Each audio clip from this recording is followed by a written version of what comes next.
Fala galera, aqui é o Paulo Aragão falando, sejam todos bem-vindos ao Giro Bitcoin, esse podcast diário que vai te informar no menor tempo possível sobre as últimas notícias que agitaram o mercado cripto mundial. Para começar o episódio de hoje, dia 2 de janeiro de 2025, primeiro episódio do Giro Bitcoin desse ano, cada unidade do Bitcoin está ali na casa dos 96.500 dólares americanos, com uma pequena alta nas últimas 24 horas de aproximadamente 2,7%. Alta também tem sido vista pelas outras principais criptomoedas.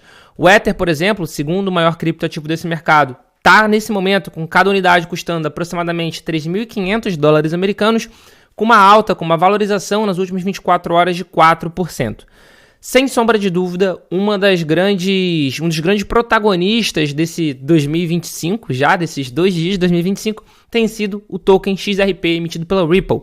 Nas últimas 24 horas ele está com uma valorização superior a 10%, com cada unidade cotada nesse instante 2,39 dólares, de 2 dólares e 39 centavos. Inclusive, com essa valorização, ele ultrapassou a Tether, ele ultrapassou o token USDT, que é emitido pela Tether, a stablecoin USDT, como terceiro maior criptoativo do mercado.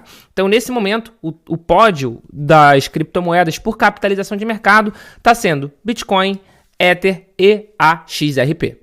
Sem sombra de dúvida, 2024 foi um ano muito positivo, muito forte para as principais criptomoedas. Se a gente pegar ali o Bitcoin, por exemplo, e pegar os últimos 12 meses do Bitcoin, ou seja, a valorização ao longo do último ano, entre o dia 2 de janeiro de 2024 e o 2 de janeiro de 2025, a gente vai ver que em dólar americano foi uma valorização superior a 100%. Foram cerca de 113% de valorização. Isso em dólar americano, né? Se a gente trouxer para o real, aí a gente pode adicionar pelo menos 30% nessa conta pela desvalorização do real na frente do dólar, né? Pela desvalorização do real perante o dólar. Mas, de qualquer forma, o Bitcoin ele não foi o ativo que mais valorizou no mundo de uma forma geral. Quem mais valorizou e superou o Bitcoin, inclusive, foi o cacau. O cacau subiu 185%. Aqui a valorização da commodity agrícola foi motivada por questões ambientais, como as temperaturas recordes do oceano, ventos secos e alterações climáticas que estão afetando as plantações de cacau e com isso diminuindo o volume de produto colhido, enquanto a demanda pelo produto da indústria continua em crescimento. Inclusive, muita gente fala que em 2025, esse mesmo problema que teve na commodity cacau, em 2024, a gente vai ver no café, que o café tende a subir, que o café tende a ficar mais caro. De qualquer forma, é uma performance super forte, super positiva do Bitcoin e das principais criptomoedas. Que nem eu falei, o Bitcoin valorizou mais de 100% em relação ao dólar ao longo de 2024, mas a gente pode ver sim outras criptomoedas que valorizaram até mais do que isso. Inclusive a Solana, que nesse momento é o sexto maior criptoativo do mercado. Se a gente também pegar uma variação da Solana nos últimos 12 meses, a valorização da Solana ao longo do último ano, a gente vai ver que ela valorizou cerca de 90%. Se a gente pegar ali também o token XRP, que nesse instante é o terceiro maior, a gente vai ver que nos últimos 12 meses ela valorizou um número muito forte, um número superior, inclusive a 280%. E isso muito foi motivado também pela eleição do Donald Trump nos Estados Unidos, que aconteceu ali em novembro de 2024. A gente ainda vai falar sobre mais algumas repercussões, mais algumas consequências dessa eleição do Trump ao longo do episódio de hoje, mas não sem antes falar também dos ETFs. Os ETFs de Bitcoin Spot nos Estados Unidos, o último dia útil deles foi o dia 31 de dezembro. No dia 31 de dezembro, os ETFs de Bitcoin tiveram saída, uma saída muito pequena, na verdade, foram 98 Bitcoins de saída, e o mercado só vai reabrir no dia de hoje. O mercado ontem, 1º de janeiro, ficou fechado, porque é um feriado, é um dos poucos feriados internacionais que diversos países têm essa mesma data. Então hoje a gente vai ver qual vai ser a performance do mercado efetivamente. Mas no último dia 31 a gente teve uma saída de 98 Bitcoin, que é uma saída pequena, mas no último dia 30 a gente teve uma saída mais considerável, uma saída de 4.670 unidades de BTC. Se no ETF de Bitcoin Spot a gente teve saída, já no ETF de Ether Spot, no dia 31, a gente teve uma entrada de 10.713 ETH, o que em dólar americano dá cerca de 36 milhões de dólares. Então isso demonstra que, apesar inclusive da queda de volume que teve sim no dia 31, é natural, o volume é bem reduzido em relação ao volume normal, o ETF de ETH continuou atraindo bastante atenção de uma forma geral. E ainda falando sobre ETF, sem sombra de dúvida, os ETFs, tanto de Bitcoin Spot quanto de Ether Spot foram um dos grandes vencedores ao longo desse ano de 2024, que a gente teve muitas coisas positivas para as criptomoedas. Em janeiro, por exemplo, a gente teve a aprovação do ETF, aprovação e início de negociação do ETF de Bitcoin Spot, e em julho a gente teve o início da negociação do ETF de Ether Spot. Então isso, sem sombra de dúvida, foram dois grandes marcos para as criptomoedas de uma maneira geral.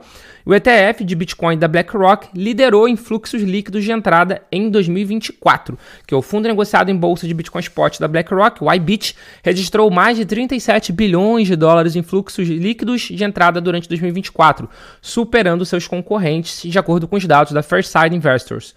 O IBIT da BlackRock obteve mais de 3 vezes os fluxos de entrada do segundo colocado, que foi o FBTC, que é da Fidelity, que atraiu quase 12 bilhões de dólares em fluxos líquidos de entrada esse ano de 2024, né? Como o maior gestor de ativos do mundo, a BlackRock também liderou entre os ETFs de Ether, que é o ETHA, que alcançou 3,5 bilhões de dólares em fluxos líquidos. Vale ressaltar que a Fidelity, que esse é o segundo lugar tanto no ETF de Bitcoin quanto no ETF de ETH, né, em fluxo líquido, nesse momento tem o terceiro maior ETF de Bitcoin Spot e que deve ultrapassar, inclusive, o ETF da Grayscale ao longo dessa primeira quinzena de 2025, né? Muito provavelmente ainda nessa primeira quinzena a gente já vai ter essa ultrapassagem. E vale ressaltar também que os volumes de negociação desses ETFs, tanto de Bitcoin quanto de Ether, rotineiramente figuram entre os top 5 do mercado americano. Então tem atraído muita atenção e é uma atenção de um investidor institucional, a atenção de um investidor do mercado financeiro tradicional que não estava acostumado a mexer com criptomoeda. Então é muito dinheiro novo chegando na indústria que, sem sombra de dúvida, vai ajudar a uma valorização mais ampla. E falando em fluxo líquido, o fluxo líquido para o ETF de Ether atingiu 2,6 bilhões de dólares em dezembro. Ou seja, foram 2,6 bilhões de dólares que foram comprados em Ether ao longo do mês de dezembro, somente através desse produto de investimento, somente através dos ETFs de Ether Spot. Isso é uma marca muito importante porque demonstra o quanto de interesse esse produto está atraindo. E, de novo, a gente consegue ver claramente que desde a eleição do Trump, ali em novembro, início de novembro de 2024, cada vez mais dinheiro tem chegado no mercado. E muito se espera também que isso continue acontecendo em 2025. Aqui, ó, menos de um mês da posse de uma nova administração presidencial e Congresso dos Estados Unidos, muitas figuras da indústria de ativos digitais estão especulando que a mudança de liderança poderia levar à regulamentação em leis mais favoráveis. Para alguns executivos, qualquer mudança na política de governo dos Estados Unidos poderia ser evidenciada por ações da Comissão de Valores Imobiliários, a SEC. Sob a liderança do presidente da SEC, Gary Gensler, e do seu antecessor, o Jay Clayton, a comissão apresentou várias ações de fiscalização contra empresas de cripto dos Estados Unidos, por alegações de ofertas de títulos não registrados, incluindo a Ripple e a Coinbase. Em uma publicação no antigo Twitter, na rede social X, no dia 31 de dezembro, o diretor jurídico da Ripple, o Stuart Alderroth, disse esperar que a SEC afirmasse que ele considera serem princípios em relação a regulações de ativos digitais, incluindo que um token nunca é um título, embora possa ser objeto de uma transação de títulos. Vale ressaltar que dia 20 de janeiro vai ser a posse do Trump e do novo Congresso. Uma das promessas de campanha do Trump foi justamente uma regulação mais favorável, uma regulação mais pró-cripto, pró-Bitcoin nos Estados Unidos. Uma das suas promessas era a demissão do Gary Gensler da presidência da SEC, e ele nem vai precisar fazer isso. O Gary Gensler já anunciou que assim que o Trump assumir, ele vai renunciar, ele vai sair do cargo. A pessoa que o Trump indicou é uma pessoa pró-cripto, pró-Bitcoin. Ela já tem um retrospecto, ela já tem um track record favorável às criptomoedas de uma forma geral. Então, muito se espera que essa clareza regulatória ajude a indústria de criptomoeda nos Estados Unidos e, consequentemente, no mundo todo.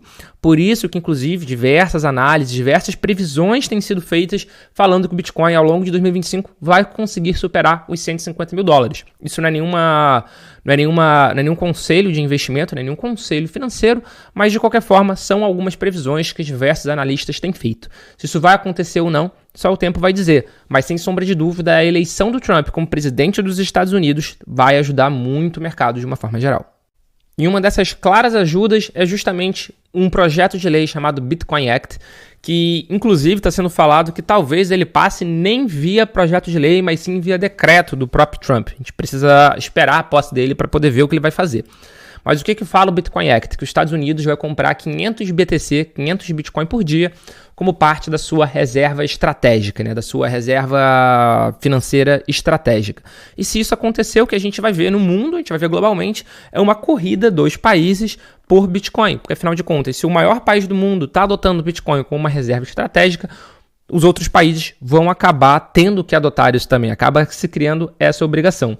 E o emissor de ETF de Bitcoin à vista, a Franklin Templeton, acredita que mais nações adotem reservas estratégicas de Bitcoin em 2025, de acordo com as perspectivas da empresa para os ativos digitais. No dia 30 de dezembro, a Franklin Templeton divulgou uma lista de previsões para o próximo ano, incluindo suas expectativas de que várias nações adotem reservas de Bitcoin. A Franklin Templeton afirmou que o Bitcoin solidificará sua posição como um ativo global que atua como uma reserva de valor digital. O emissor de ETF disse que... emissor de ETF e gestor de capital, né? Não apenas emissor de ETF. Disse que isso será acelerado pela adoção institucional e soberana. Embora eles não tenham fornecido detalhes sobre quais países podem adotar reservas de Bitcoins, a Franklin Templeton espera uma mudança da especulação para a utilidade em 2025. A empresa disse que as tecnologias fundamentais das criptomoedas se tornarão parte integrante dos sistemas financeiros globais no próximo ano. E, de novo, o que vai causar se isso de fato acontecer, o que isso vai causar? Isso vai gerar uma crise de escassez no Bitcoin. O Bitcoin vai existir no máximo 21 milhões de unidades, que a cada 4 anos a emissão é dividida pela metade, é dividida por 2, através do mecanismo halving, que é quando a mineração se torna mais difícil, né? A recompensa da mineração cai pela metade. Hoje, diariamente, são minerados 450 novos Bitcoins. Isso foi em abril de 2024. Então, lá para 2028, isso vai cair pela metade. Então, o que a gente espera, de fato, é que a gente tenha uma demanda cada vez maior e a oferta de novos Bitcoins vai ser cada vez menor, o que vai gerar, de novo, sem sombra de dúvida, uma crise de escassez.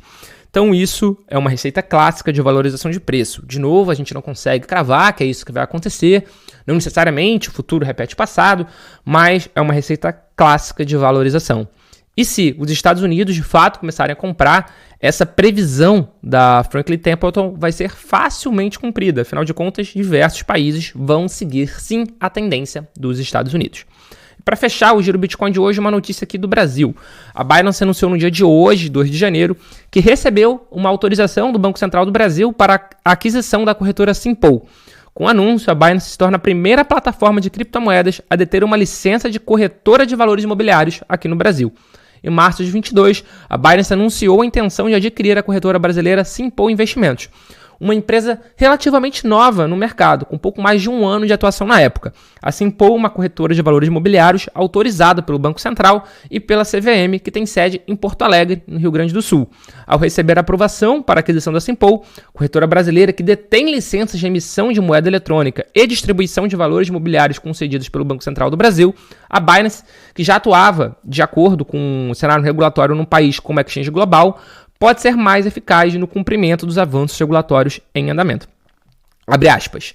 Esta licença representa um marco significativo no compromisso contínuo da Binance de expandir seus produtos e serviços no Brasil.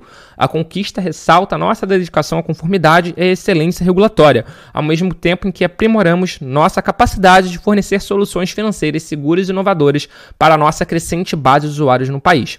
Estamos ansiosos em aproveitar esta oportunidade para impulsionar ainda mais a adoção de ativos digitais e oferecer valor incomparável aos nossos clientes no Brasil. Fecha aspas.